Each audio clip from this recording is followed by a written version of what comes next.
Hello guys, have a blessed day to everyone. For today's video, nagluto ako ngayon ng ginataang gabi. Yung ano to guys, yung laman, tsaka yung mga tangkay. First time ko magluto nito guys kasi ang kadalasan talaga niluluto ko yung dahon. Hindi ko hindi ko talaga to gamay kasi hindi naman to sa amin birang magluto ng ganito guys. Yan, may nagbigay lang, binigay ng ano, kapitbahay namin dyan sa galing probinsya. Ayan guys, bigyan ni Kuya Bong. Ngayon, lutuin ko siya.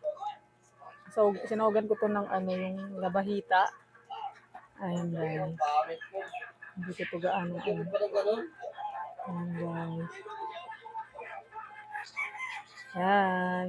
Ayan ako to mamaya kung ano nito, kung masarap. Yan ang lapot na ng gata. Ng sabaw. Ayan guys, sarap. Wow. Kunti lang kasi yung dahon nito guys. Isang peraso lang yung nakita kong dahon. Sinama ko na rin. Ayan na. Ang nakita ko dito sa palengke, maraming dahon. Ito masarap. Masarap pala talaga siya guys. Ayan guys. Okay, that is for today's video. Ingat po tayo palagi. God bless you.